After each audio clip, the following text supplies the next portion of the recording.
You're listening to the REI Marketing Nerds podcast, the leading resource for real estate investors who want to dominate their market online. Dan Barrett is the founder of AdWords Nerds, a high-tech digital agency focusing exclusively on helping real estate investors like you get more leads and deals online, outsmart your competition, and live a freer, more awesome life. And now, your host, Dan Barrett.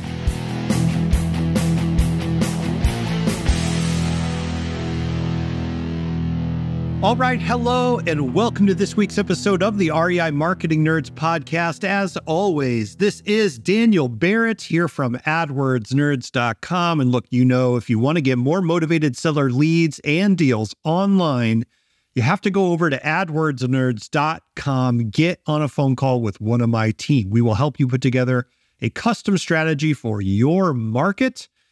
And without any further ado, I want to get into my interview with Bob Greenlee. Now, if you don't know Bob, it may be because Bob is sort of on the periphery of what I think a lot of real estate investors think of as the real estate investing landscape, but he is incredibly influential. Now, if you don't know what he does, he works at a company called E3SG. You can find them over at E3SG.net. And what Bob is working on is essentially the interplay and the sort of interface between ESG regulation, artificial intelligence, multi-party deal making with industry and with academia and with government. We are getting into deep waters here, folk. And I will tell you, of all the people I've ever had on this podcast, Bob is the only one who told me when I asked him why he does what he does, why he gets up every day. Bob looked me straight in the eyes and said, he gets up every day to save the world. And I'll tell you, I believe him because Bob is one of the most deeply knowledgeable people I've had on this podcast. And if you don't know a lot about ESG or the regulation around it, this is going to be a mind-expanding episode. So, without any further ado, let's get into my interview with Bob Greenlee from E3SG.net. Bob, how are you? Welcome to the show. I'm so happy to have you here. Good afternoon. I'm delighted to be here as well. Thank you. There's a bunch of different directions we can head, and there's a bunch of things I want to ask about. Let's just start with you and what you do. For people who aren't familiar with E3SG, give people just kind of the broad overview of the company and what you guys do inside the real estate space. E3SG is a provider of ESG scores, data, and education to the real estate space. Many are familiar with ESG as it relates to application to entities and equities on Wall Street. We specifically apply to real estate, and that's what differentiates us in this market and in this conversation, for that matter. Sure. We have developed a set of algorithms, KPIs, key performance indicators, BMPs, best management practices, all as it relates to, the scoring of real estate. We expand the ESG moniker, the acronym, if you will, which stands for environmental, social, and governance. And we do three things, actually. One is we take the H, the health component, out of S, and it's a standalone entity. It's a standalone pillar in our standardization and in our definitions, because otherwise it gets lost in the S. And moreover, the S then doesn't have the runway to kind of be attached to social causes. And we want to be able to ensure that we want to be sure that the S is really about social causes, not about health. So we've isolated health from the S pillar. The other thing we've done is we add impact, and impact and ESG, which seem very similar to most people today, are actually they're in a little bit of a battleground now for turf, which is kind of interesting to see. But they want to differentiate themselves. We are very tuned in to the fact that in scoring ESG and thinking about ESG and applying it to real estate, we're here to make an impact. We want to be advancing social causes. We want to be improving real estate. We want to be improving neighborhoods and communities and the planet, for that matter. So we are all about impact, even though the impact world may want to be separated, siloed, if you will, from ESG. The last thing we do, which is kind of interesting and which no one has done to date that we're aware of, is we have redefined governance as government. So when you think about what is the governance of real estate, it is government. Government is the one that writes zoning and comprehensive plans and incentive districts and incentive funds. And, so much of what we're trying to accomplish as it relates to G comes through governance of government. And that's actually, and government besides is 2.2 million properties across the country. And when there's a government building, whether it's a community center or an actual government building, it's an anchor to a community or a neighborhood. And when you're thinking about stabilizing a neighborhood or improving or reinvigorating a neighborhood, the government tenant, if you will, is huge to that. I'll go back to H for 1 second and then lead to the next question. But medical kind of fits in that mold as well. So you think about the anchor attributes of a hospital or a medical office building or some other kind of community medical place, right? So that's another reason for having broken the H out of S to give it a little extra boost with medical. So we're not necessarily redefining ESG. We're just giving it some practical application to real estate, which just, coming out of equities, that doesn't lend itself to that. The current definitions from equities just simply don't apply in full to real estate. That's really what we're all about. So let me ask this. I mean, for people who are, and I think you gave a really sort of powerful and succinct sort of definition of what ESG is, right? But for people who are, maybe not used to thinking about real estate through that lens, right? What do you view as the primary benefits of applying ESG or sort of scoring via that lens to real estate specifically, right? Is it that things become more efficient? Is it that like you said, the impact you're having on the community at large is more positive? Like, what do you view as the benefit of applying that ESG lens to real estate? We're all about the economics. So we come at this as appraisers and brokers, primarily economic development people. And when we think about what ESG really does, it is improve the economics of real estate. So many people today, as you know, Dan, are on a sustainability journey of some kind. So let's start at the top of the economic structure. So that includes tenants. Tenants want to be in a building where there's attention paid to sustainability. They can feel good about where they go to work or where they live or whatever it happens to be every day. So if there's more demand by virtue of there being a more sustainable building, then tenants will pay a premium, and they do. And that's CoStar, CBRE, numerous studies point to the premium that folks will pay to be in a sustainable building. So now that's the top side, right? So you've got a higher rent and you've got more demand. So then with energy efficiency and whatnot, now you're reducing costs. And that's also a big part of this. So now you've got higher revenue, lower costs, higher net operating income. And there you also have your mitigated risk. And so you have less leasing risk, less selling risk, less operating risk. And as a result, the cap rate is lowered. And as a result of that, the value is increased. So just within a single building, paying attention to ESG and sustainability in the way that we described, that all matters to a correlated value that is higher, right? We also, as we go through the scoring process, we're identifying for the building owners or tenants different things that they can do to improve the sustainability or the ESG score of that building.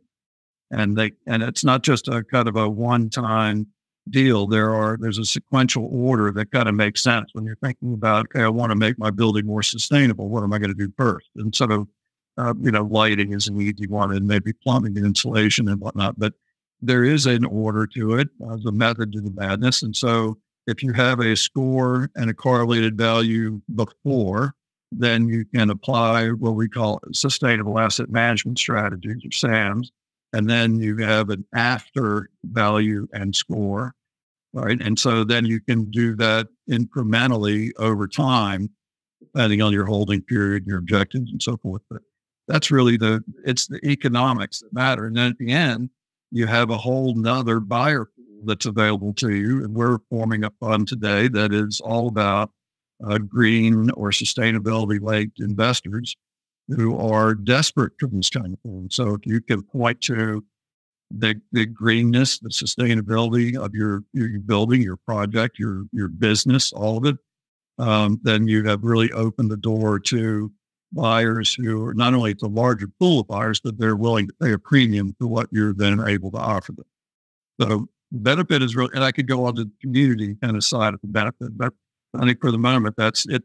It's really economically driven. We love that it's a feel good. We love that it's improving the planet, but in the end, the economics drive it. So I have a bunch of questions about how you guys actually do what you do. Before we dive too much into ESG in general or E3SG in specific, I want to ask a little bit about you and kind of your background. So what was your story of how did you get to where you are today? Was this something you were always interested in? Is this something that you studied? I know today you guys are very involved in the kind of academic world as well in terms of, doing research on these measures and everything. So I'm just curious, how you got to this particular application of what you're doing. So I live in God's country. Thanks for asking. Which is the Eastern Shore of Maryland. And my wife and family and I chose this place many years ago now because of its ecological, the surroundings, the environmental aspects. This is a sustainable place to start with, and it is where we wanted to be. Over time, I have specialized in conservation and preservation and economic development. And, we have this kind of rural environment in which to work. And I left cities and will likely never return to a city. But but I'm here. And so one of the things that we began thinking about was the creation of a business park. And we were sponsors of this, the Chesapeake Triangle, it's called, and it's a 6,000 acre park. It's land that could be a park. I don't want to say that it exists today. It doesn't. But it's framed by a highway system. It's 40 minutes from the Federal Department of Agriculture's Greenbelt Farms outside the Beltway in D.C. So we wanted to create this circular economy, everything agricultural, everything environmental park. It's kind of a takeoff on Research Triangle Park in North Carolina, which generates hundreds of billions of dollars of economic impact every year. And we felt like this is just a great opportunity on the Eastern Shore of Maryland where we connect to the agriculture. In the Eastern Shore of Maryland, when you look at the satellite imagery, the nighttime satellite imagery of the eastern seaboard, you'll see this dense lighting from Richmond, Virginia to Boston. And in the middle of that is is an area that's dark, and that's the Eastern Shore. It really is it's a protected, lovely area. So, this is very authentic to me. This is what I've made my living doing from, as I mentioned, the conservation piece, sustainability piece. So when we got into the park, and that park was a $50 million project or so. And I thought, wow, this is going to be a good sized project. Now that would be one of the smaller projects we'd be involved with. But we have access now to people and companies, institutions, money that are thinking on such a scale. It's pretty remarkable. And then to be able to put this park into the middle of it is, hopefully that's one of our next steps. Want to find motivated seller leads online, but don't know where to start? Download our free Motivated Seller Keyword Report today. AdWords nerds have spent over $5 million this year researching the most profitable keywords for finding motivated seller leads. And you can grab these exact keywords when you download our report at www.adwordsnerds.com/keywords. So when you were coming up and in school, basically going to college, was conservation and, economic development, that was what you were studying? Did you know that was your angle, or did it sort of emerge over time because you kind of became enmeshed in that sort of Maryland culture where you saw this kind of beautiful landscape all around you? this is one of my favorite stories. I won't go too deeply into it, but I was in Mobile, Alabama at one point in my life, and I was the project for a grad student at the University of South Alabama. And it was career development stuff. And I walked in and a semester later, I walked out and he had identified everything that I should be, that everything that I love, everything that I'm good at, everything that I think about.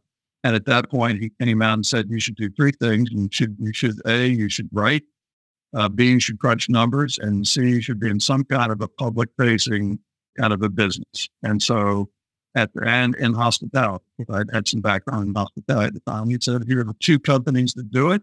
And here's the resume that kind of spills through the filter we've just done for the last 3 months. And one of these two companies hired me in Atlanta, and the other one didn't. And that started this life of economic analysis and feasibility studies and market studies and appraisals and so forth and so on. But it is true to me, not that the audience cares about all that, but it's important to me, and I have loved what I've done every day. I beat the alarm every day, and I'm kind of doing that a very cool part of my own life, for that matter.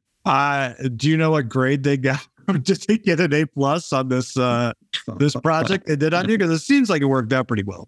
I live a pretty good life. We're in a great spot. Well, all right. So I want to talk a little bit about what you guys do at E3SG, and I think we could get really technical. We could leave it more broad. So we'll kind of follow it wherever it goes. But I am curious about the role that AI and sort of modern tech plays in what you guys do. I think that one of the things that really strikes me about you particularly and about the business in general is, just like you said, like being analytical is key to what you do. It's key to what you do well. But also, you guys have to constantly be updating, sort of updating your prior assumptions about what is going on in this world, right? Like you can't just apply a static intellectual model and just assume that it's right and go on, right? So one, I'm curious about the role that AI plays in your business right now, if any. And two, just you can take this as a broader question. What is it like to run a business where learning is such a key part of what you do? Because you do have to constantly update what you're doing. What has it been like running a business like that? Does that make sense? This is a multi-part question. It's a great question. Thank you. So the AI piece to start with, I would not start a company today that wasn't grounded in AI. That just doesn't make any sense to me. So to back up 4 years ago, I went to a conference of all the MAI appraisers in the state of Maryland. And the content for the day was big data in real estate appraisal. And the gentleman that came talked about, kind of walked through each chapter of an appraisal report. Said, here's where you go for this. And here's another great data source for, and we walked all the way through the report. And I thought that was fascinating, stimulating, and gotten exactly what I was there for, data sources. And then at the end, we collectively in the room, we probably had 1,000 years of experience in the book. And think about it. And we had come up with a value. We had during the exercise during this day was that we're going to appraise the building that we're in. And so we walked through that process. And at the end, we had a number. And then this gentleman stood up and said, all right, so before I left Houston today, I also appraised this building. And I came up with a number that's within 2% of the number that you all just derived after thousands of years of collective experience and going through this whole process. He said, my number was within 2%. And it took me 3 minutes before I left the office today. And so I had a couple big takeaways from that. But one is that big data is the answer to the real estate, and it's in brokerage, and it's in title, and it's in appraisal, and it's in every aspect of real estate today. There's a difference, obviously, between data science and AI, and that gap is narrowing. But AI is certainly the future. The Internet of Things, all of those are, that is certainly the future. I went to MIT, and MIT is actually where AI began I think in the 1950s. Yeah. So let's say 65-ish years ago. And I mean, who knew? I didn't even know the computers, but nonetheless, they had AI. And so we've been working with them and other universities. You're talking about learning and education and whatnot. But that's really where the AI starts for this business. We're the first to automate. Let me back up for a minute. That gentleman from Houston who came to present to our appraiser group is now my business partner. And so I called him at some point when we were getting ready to go up to MIT for one of our first information sessions and asked him if he wanted. First of all, I had said, would know me from Adam, but you did come and present. And so anyway, what he brought to the table was the database. So we have every property in the country, 155 million, at least every property that has a tax record. And so we have every property, and we are, what makes us different from anybody else who's doing ESG scoring in real estate or business or anything else is that we are trying to automate the process. So this is what ties back to AI. So we have to develop enough critical mass that we can give the AI room to work. And that is exactly the stage we're in today, is developing that critical mass. And the more algorithms, that we can apply, the more KPIs. KPIs are great for the metrics, right? But it's the algorithms that will drive this to, to a reliable estimate of value and reliable score for every property. That's really what we're all about at this point.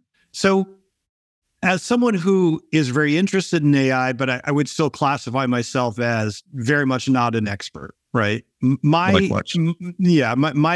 sort of sense of it is that there's basically a sort of bifurcated view of what AI means. And there's one view of it that says this is largely about replacing human activity. And there's another view of it that is saying, no, it's more about what people do with AI rather than AI replacing people altogether, right? So as a non-sort of ESG related example, you have AI art generation or image generation, and there's some people say that's going to replace artists, and some other people say, like, no, it's not going to replace artists. Artists are going to work with AI, and it's going to make their work faster, yada, yada, yada. So I'm curious, just as a general point of view, if you think that one of those is more accurate than the other, or if there's some sort of middle ground. Like, what do you view the kind of future of AI in terms of its economic impact as being? So I would bring very much a layman's approach to addressing that without being an expert myself. Right. But kind of relates back to what I was thinking about a minute ago. And one of the things that, again, when Mike Miller, his name is at E3SG Data in Houston, when he came up and said, I did this in 3 minutes before I left, that in itself takes a lot of the detailed tedium out of the appraisal process, right? There's nothing artistic or creative about finding and processing a bunch of details, right? Anybody, I shouldn't say anybody can do it because they can't, but AI certainly can. And then, so I would say, yes, those jobs are replaceable and likely will be, if not already. But the person who knows how to deal with that, who knows how to make art out of all that, who knows how to find and draw conclusions about value and next steps and strategy and kind of everything that real estate requires of us today, that data feed. And again, there's a lot of noise out there too. So you do have to have kind of a well-articulated process flow of information. But if you can get AI to do that for you, it's faster. And one of the benefits, so one of the E's in E3SG is efficiency. And we're gearing hopefully to a time when we can make commercial real estate, particularly less so maybe residential, but commercial, make it an efficient marketplace like a stock exchange. And it's moving in that direction today. We feel like if we can take months, for example, out of the due diligence process, if we can take months out of the selling process, if we're better at matching buyer and seller, there's a lot of efficiencies that can be AI and data science generated over the course of this exercise. And I think that's going to be an outcome that's not tomorrow, but I think it's an advantage that we can strive for. We are certainly doing it. Hey guys, hope you enjoyed part 1 of this episode. is just too good to limit to one show. Join us next week to hear the rest.